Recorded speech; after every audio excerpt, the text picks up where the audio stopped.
Welcome to Pretty Lies and Alibis. Let's seek the truth and travel the long road to justice together.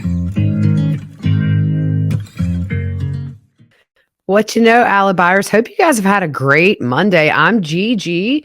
Got a lot to talk about tonight, but as you can see, I'm getting into the holiday spirit if you look behind me. So I've even changed my logo to Christmas colors until the new year. So there you go. I'm done my part. Now I got to do my house. It's been a yucky day here, lots of rain. I'm gonna have to trade my Jeep in for an Ark, I'm afraid. All right. So just to show you a couple of little things that that I have. Okay, so right there, I got my sample shirt today for the All Aboard the Justice Bus hoodie. Turned out super, super cute. It's true to size, really warm, super warm. This baby's been shed a couple of times during some hot flashes today, but all good. And another picture I wanted to show you guys. Looky who it is. It's Josh Duggar in the Federal Pokey. And he's looking a little worse for the wear. I guess shaving and all that's not important when you got 12 years to to spend there. Deservedly, I might add. Okay. Song fact of the day. Paint It Black by the Rolling Stones. Great song. Kind of always wondered what it was about, so I went searching. It's about a girl who presumably dies, and it says, I see a line of cars, and they're all painted black with flowers and my love, both never to come back. So it's just kind of along with the ensuing grief, depression, and blackened state following a loss. Makes total sense. Okay, so Idaho homicides. Nothing really new from the police department, but we got some news from Kaylee's dad, who is talking to a lot of media. He's fed up. He wants to know why they're not telling them things. And so he's going on media and telling what he knows. Essentially, I can't imagine his grief. And he said he would rather be doing something than sleeping. And understandable. Seems like all those kids had really amazing parents, and it's just the loss has to be so devastating. But before we get into the family's interviews, Moscow police put out a statement today. Says there have been statements and speculation about this case, victim injuries, cause of death, evidence collection and processing, and investigative techniques. With the active criminal investigation, law enforcement has not released additional facts to the family or the public. We recognize the frustration this causes and that speculation runs rampant in the absence of facts.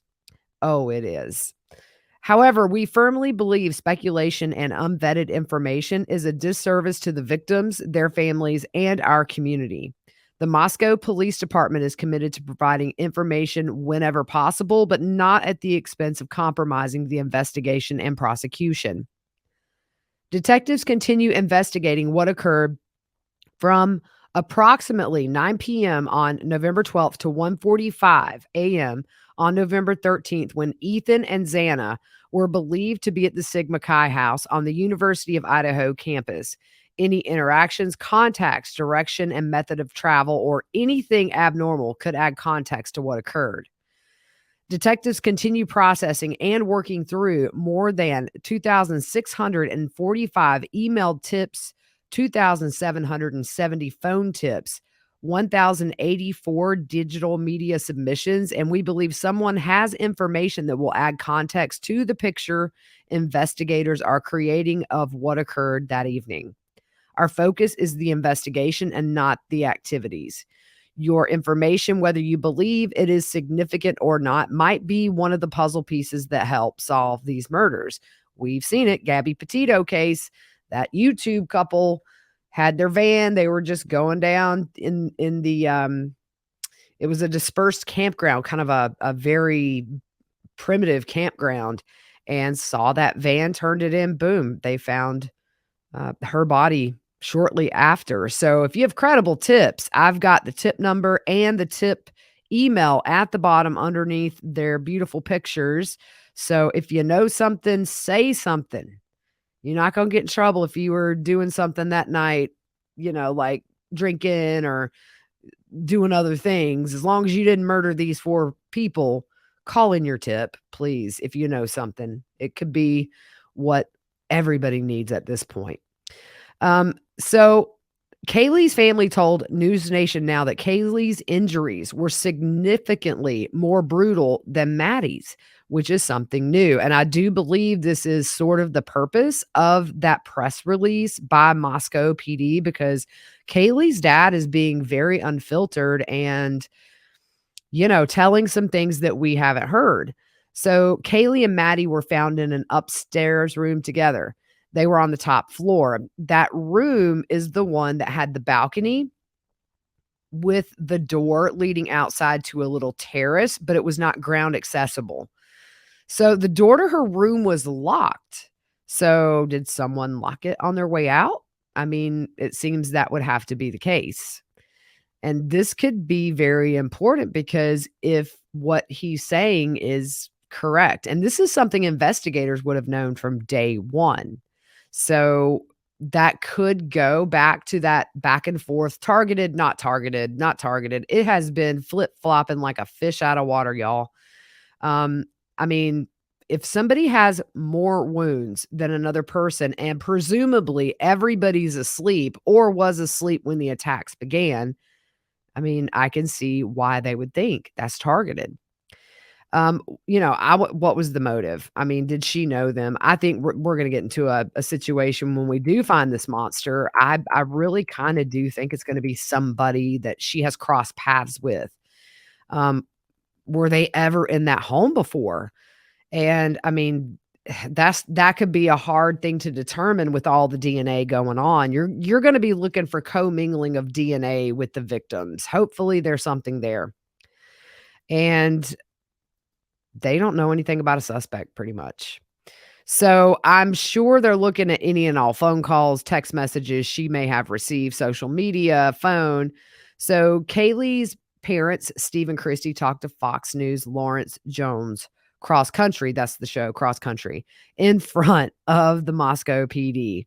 And Kaylee's mom referred to the killer as a boogeyman, saying that having them that evening, they had a great time. They go home, they go to bed. The boogeyman comes in. Steve said until this person is caught, he can't just lay in his bed. He said, you do everything in your power to make sure people hear you. He said, they're going to hear Kaylee and Maddie too. He said, they, meaning him and his family, will not be victims and they are going to fight. Good for him. Steve said he's getting frustrated with law enforcement. You could tell in this video. I will link that into the description. You can watch the full video. Understandably so. It's been 3 weeks. We're coming up on a month this Sunday that these 4 were murdered. But he said the lead investigator looked at him dead in the eye, and Steve said he knows he's working as hard as he can. He trusts him. But there's a middleman there between them and the investigators. And who is that? It's the lawyers. So what Steve said is they're telling them you have to look beyond the case and protect the town and the community and the college. And they're afraid to say anything. He elaborated on another episode of Fox News saying that the lawyer is looking after, just looking after things that aren't directly involved in the case is kind of how I took it. They last spoke to law enforcement on 3 p.m. Tuesday. That was at the time of this interview, so they could have talked to them since then. There was no update at that time, but they did ask them to sign a waiver to investigate something that was mail related. So I'm thinking maybe snail mail, potentially. He reiterates that they do love law enforcement. He's not bashing. He's just tired and he's grieving and he's angry and he's human. He said it's likely they want to suppress. He said it's like they want to suppress the story. So Steve told him they wanted to put rewards up and law enforcement tells them not to do that. So Steve says, I get you don't want to see reward posters all over your town and students that come in during rush to look at the school. You're not going to get a lot of students if you have a lot of wanted, reward posters all over town. But he said this community cannot heal and move forward until this person is off the streets. They were told it was targeted, but law enforcement won't say who was targeted. They said they would get that information to them, and then a couple of days later, they said, "Sorry, we can't give that information to you."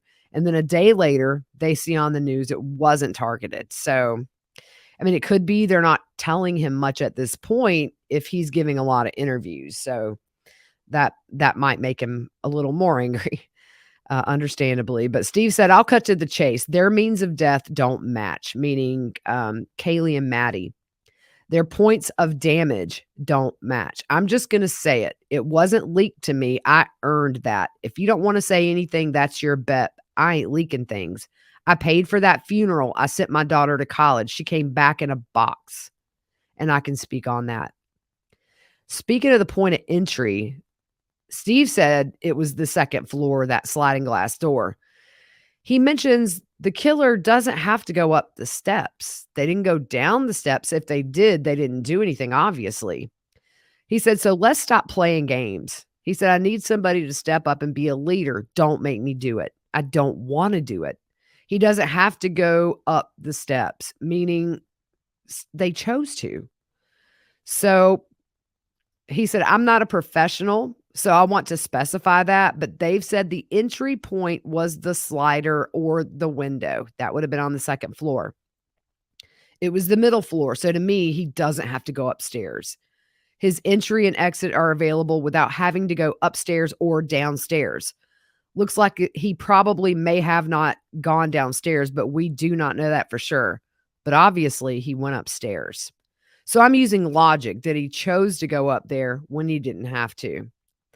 So then Lawrence talks about preservation of the crime scene, and he said a source told him about the crime scene and the 911 call.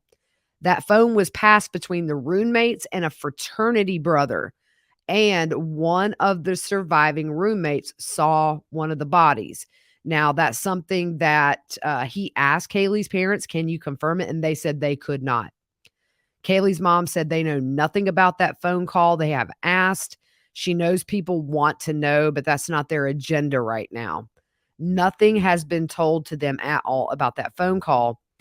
And ultimately, they're scared this case is about to go cold. And that is a real possibility if we don't get something soon. They're hoping to raise money to put a reward out, and they are hiring their own third-party investigator.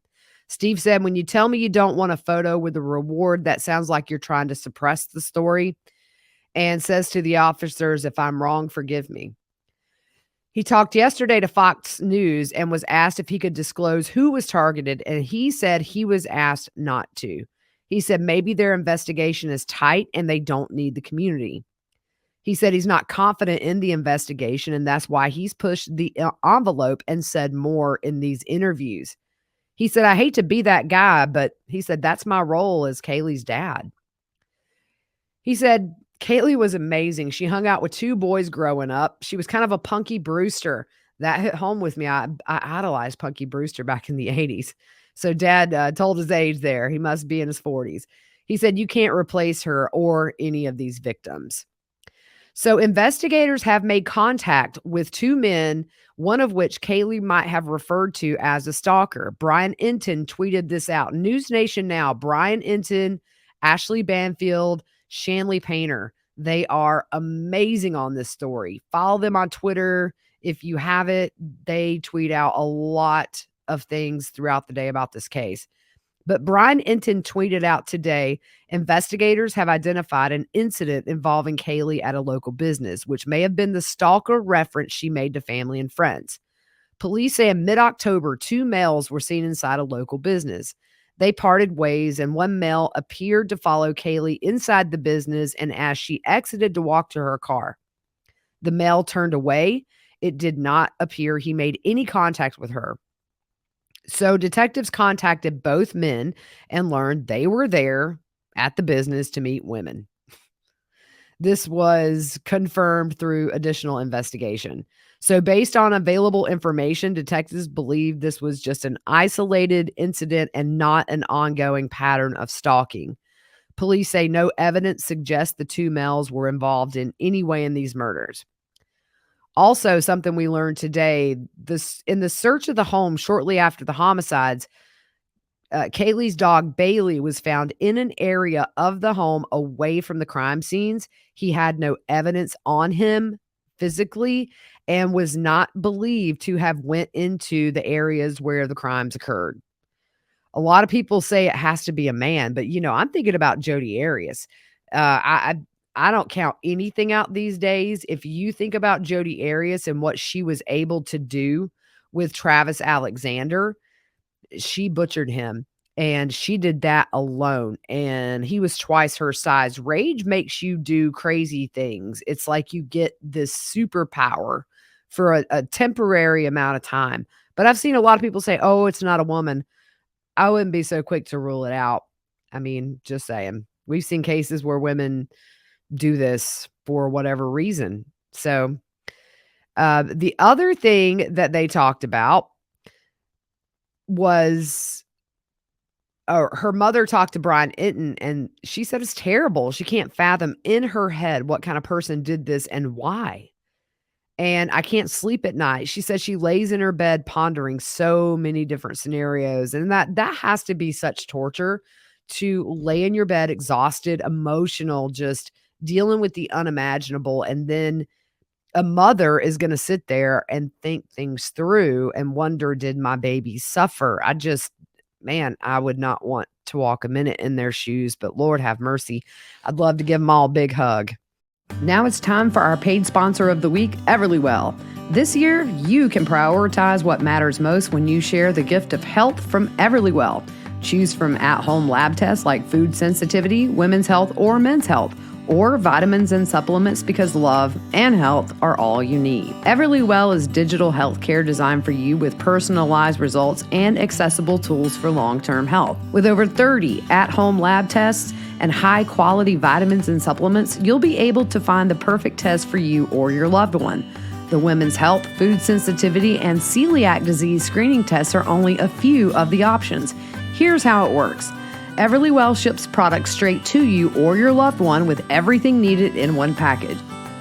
If you ordered an at-home lab test, the sample can be simply collected at home and shipped back to a certified lab in the prepaid envelope included with the test. Digital, physician-reviewed results are sent straight to your preferred device in just days.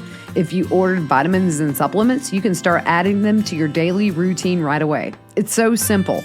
Over 1 million people have trusted Everlywell to support their health and wellness goals, and now you can help your loved ones do the same. I took the food sensitivity test, which measures your body's immune response to 96 foods to help guide you on what types of food to prioritize in a 2-part elimination diet. The gift of health has never been so easy to share than it is this holiday. For listeners of Pretty Lies and Alibis, Everlywell is offering a discount of 20% off an at-home lab test at everlywell.com/whattheworld. That's everlywell.com/whattheworld for 20% off your next at-home lab test. That's everlywell.com/whattheworld. Her dad said, if they did some kind of bad behavior, such as like he mentioned coming home from a strip club and were followed, that's a targeted thing, but they didn't. He said he's talked to innocent people, their neighbors, in fact, who said they actually would be a lot more scared if it wasn't targeted. Seems like we need to clear up this targeted thing. People are saying 50 different things. I'm saying if I live in that community, I'm on high alert until somebody's caught. You just never know. Xana's mom told Ashley Banfield she doesn't think the house itself was targeted. She thinks it was Kaylee and Maddie who were targeted. Over the weekend, investigators were back inside the house with evidence markers, and they left with evidence bags. So that's still a very active crime scene. The surviving roommate, Dylan Mortensen, gave a letter to be read at a vigil in Post Falls on Friday saying, "I know somewhere Xana and Ethan are together, keeping each other company, watching us, telling us it's okay that we have each other." She said Xana and Ethan were two best friends, a perfect pair who had this unstoppable, loving relationship. They would both look at each other with so much love. Everyone knew they were the perfect duo. They had this fun, passionate, crazy, but good energy. They both were the kind of people who cared about anyone and would help anyone. She said not only was Xana the life of the party, but she was a strong woman, intelligent, hardworking, and a beautiful person who could make conversation with anyone. Everyone that got the chance to know her loved her. And I'm so lucky to have experienced a life with her as her being one of my closest friends. Speaking of Ethan, she said he was so sweet and so loving to Xana, and he treated her like his whole world. He was like an older brother to her, and like his girlfriend cared about everyone. Then she talks about Maddie and Kaylee, the inseparable duo, the two best friends that were like sisters. And she said they were like second moms to her. They taught her a lot about how to be a responsible adult, but also how to live a happy life. She said they changed the way I look at life and how to enjoy life to the fullest. Dylan said Maddie never had a negative thought in her mind, calling her happy-go-lucky kind of girl who lived life to the fullest and was so compassionate for everyone and just wanted everyone to be happy. The other surviving roommate, Bethany, said Kaylee was one of the funniest people she's ever known, sweet, giving, and determined. She said Ethan had the brightest, most fun personality, and that she was always impressed by Xana, who was loving, fun, energetic, passionate. And she said that Ethan and Xana's relationship made people believe in true love. What a loss, y'all. Can't even. She said Maddie was someone she looked up to who gave her the best advice and was always willing to help. Madison made her life better by just being her friend. Also, Madison's boyfriend, who we have not heard from, his name is Jack. He knew all four victims. He said none of the people deserved this. She was the first person I talked to every morning and the last person I talked to before bed. She was the person I loved most. Maddie was my best friend. I was lucky enough to be able to explore life with Maddie for about 2 years. Jack's mom, Stacy, actually gave an interview earlier to the New York Post and said her and Jake were like peanut butter and jelly. We were expecting her for Thanksgiving. Whenever we talked on the phone, she always said, "I love you." Maddie's dad, Ben, said she was the world to us. They, meaning Maddie and Kaylee, were both in love with life and exploring, and when they met, they were inseparable from the 6th grade on. They were true sisters, and our families grew bigger and better from that. Maddie's sister, Jasmine, said, losing her is the hardest thing I ever had to go through and has left me heartbroken. I know she loved living in her house in Moscow with her friends. I hear so many stories of her and her roommates, and it makes me so happy to know she had such great friendships. Speaking of Kaylee and Maddie, Kaylee's mother, Christy, said they were sisters. She was one of ours. Christy said, we're just heartbroken and we know it. It's just going to take time for everybody to heal if that's possible. I just pray that it is. So tip line 208-883-7180 or email tipline@ci.moscow.id.us. No tip is too small. Let's get this sick person off the street. Sorry, y'all, my throat's hurting. All right, so moving over to Athena Strand, poor little 7-year-old girl that was abducted by a sick FedEx driver, kidnapped and murdered within an hour. He admitted to that last week. Neighbors of his are speaking out, and they say they live in a very quiet neighborhood. One neighbor did not know Tanner personally, but saw his FedEx truck parked outside the house frequently. Friday afternoon, she left to go get her child from school. Returning home around 3:30, she saw Texas Rangers and SWAT in the area. She said, you kind of forget you never really know who your neighbor is. Another neighbor said Tanner lived with his mother and grandmother and that Tanner was always coming and going from the home. She said sometimes he would be there for a few weeks and then he would be gone for a month. Neighbors say he is the father of a young child, but the child does not live at that residence. Athena's mom, Madeline, wrote on social media. Her name is Athena Presley Monroe Strand. She was perfect from her creation. She was born perfect and too beautiful. Daddy and mommy were scared of how beautiful she always has been, and we feel like we failed you. Oh, don't think that, mama. This was just an unfortunate tragedy. No one deserves what happened to you, but especially you. I love you, and love doesn't even cover it. Mommy is broken without you. She posted a video of Athena's younger sister crying for her to come home. The video was shot before Athena's murder. Her mom posted the video and she said, "This is a video of," and I'm not going to say the child's name, "begging for her sissy." This was on Sunday, November 27th, when we thought Sissy would only be gone a few more days. I kept telling her, "It's okay. We will see Sissy soon," not knowing how twisted our lives would become. I took it because she does this anytime she thinks Sissy is going somewhere without her. She cried for 30 minutes straight in the car until she cried herself to sleep. This monster now extended those feelings for my youngest daughter indefinitely. So, Wise County Judge J.D. Clark invited members of the community to wear pink in honor of Athena, and that was today. Athena's grandfather, Mark, said he forgives the psycho who killed his granddaughter, but also wishes he could have 5 minutes alone in a cell with Tanner.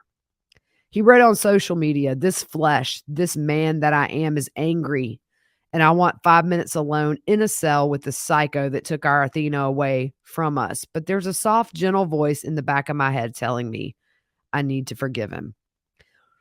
Wow. Grace is everywhere, y'all. Grace is everywhere. People like that. You see the Wagner family. You see Mr. Mark, Athena's grandfather.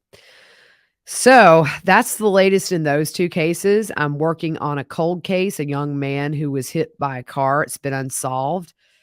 Got a couple of more days of research on that, but come back tomorrow. We got some things going on. Me and Big E starting playing a little something for those of you going through Wagner withdrawals. But anyways, thanks for joining tonight, and I will see you tomorrow. I hope you have a great rest of your evening.